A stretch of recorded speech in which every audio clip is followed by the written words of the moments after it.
सभी भक्तों को जय माता की। जैसा कि हमारा 4 दिवसीय अनुष्ठान आज यहाँ संपन्न हुआ और पूजन हवन आज संपन्न होने के बाद आज हम अपने नगरी यानी काशी की नगरी काशीपुर के लिए प्रस्थान करेंगे।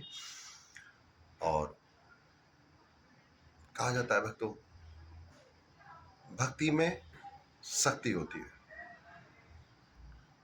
भक्ति में साक्षात ब्रह्म का आशीर्वाद, ब्रह्मा विष्णु महेश का आशीर्वाद समाहित रहता है। अगर भक्ति स्वार्थ वश की जाए तो उसका हमें फल नहीं मिल पाता। निस्वार्थ भाव से करी गई भक्ति हमारे मन मंदिर में एक संचार का उद्गम करती है और परमपिता परमेश्वर के बहुत करीब हमें लाकर खड़ा कर देती है। आजकल बहुत से भक्त लोग भक्ति करते हैं, सफल न होने पर उनके मन में भगवान के प्रति गलत बातें आती हैं और वो भूल जाते हैं कि जिसके बारे में वो कह रहे हैं वो पार ब्रह्म है, जिसका कोई रूप नहीं है, उसका स्वरूप नहीं है, ना वो देखा गया है, केवल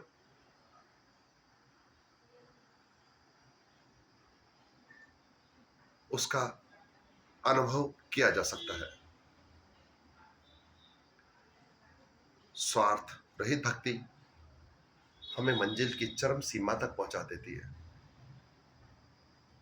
और भक्ति करने से पूर्व अगर आपका स्वार्थ जुड़ जाता है तो स्वार्थवश की हुई भक्ति में फल की प्राप्ति नहीं हो पाती है। आज भगवान की भक्ति के द्वारा हम यहाँ तक पहुंचे हैं और भगवान की भक्ति में तन और मन को समर्पण करना पड़ता है। समर्पण की भावना जिस व्यक्ति के अंदर आती है वो अपने आप में एक भगवान का रूप बन जाता है। क्रोध को पीना, अपने मुंह से गलत शब्द का प्रयोग न करना, किसी की अवहेलना न करना, किसी की बुराई न करना, यही उस मनुष्य का कर्म क्षेत्र बन जाता है। ऐसे जातक जो अपनी नित्य भक्ति में लगे रहते हैं, भगवान के स्मरण में लगे रहते हैं, अपने परिवारजनों की सहायता करते हैं, किसी के बारे में अनुचित शब्द का प्रयोग नहीं करते हैं, ऐसे व्यक्ति का सम्मान और उसकी विजय पताका पूरे ब्रह्मांड में फैलती है।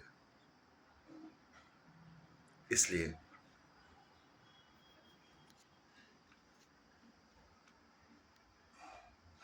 प्रातःकाल स्नान करना, स्नान के बाद भक्ति करना और उस भक्ति में कोई स्वार्थ हो या मन में कपट हो या किसी के लिए गलत विचार आए तो ऐसी भक्ति निष्क्रिय मानी जाती है। प्रातःकाल स्नान करके भक्ति करके मन में पाप रख के अगर व्यक्ति सोचे कि मुझे भगवान की प्राप्ति होती है तो हर व्यक्ति पूरे दिन भर में लगातार स्नान करे और भक्ति में लगा रहे, मन में पाप रखा रहे, तो ऐसे में भक्त तो भगवान तो नहीं, उसका कोप का भाजन जरूर बनना पड़ता है। तो इसलिए मन को शुद्ध रखिए, मन को साफ रखिए, मन को निर्मल रखिए, अपनी तरफ से अच्छा करिए और किसी को नीचा मत दिखाइए। यही मैं दरबार से जुड़े भक्तों के लिए कहना चाहता हूँ।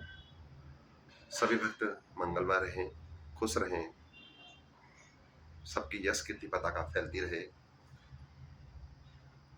ऐसा माँ भगवती दरबार से सभी भक्तों के लिए माँ भगवती से प्रार्थना करता हूँ। अच्छे ज्ञान का संचार आपके मन और मस्तिष्क में चले, महामाई सबका कल्याण करे। देखिए, इसके साथ साथ एक जानकारी और देना चाहूंगा।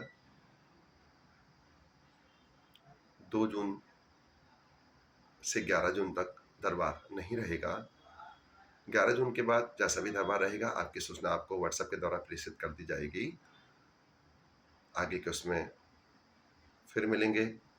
देखिए, चैनल से जुड़े रहने के लिए चैनल को लाइक, शेयर, कमेंट अवश्य करें। चैनल को सब्सक्राइब अवश्य करें ताकि आपको दरबार के संबंध में जानकारी मिलती रहे। तब तक सभी भक्तों को जय माता की।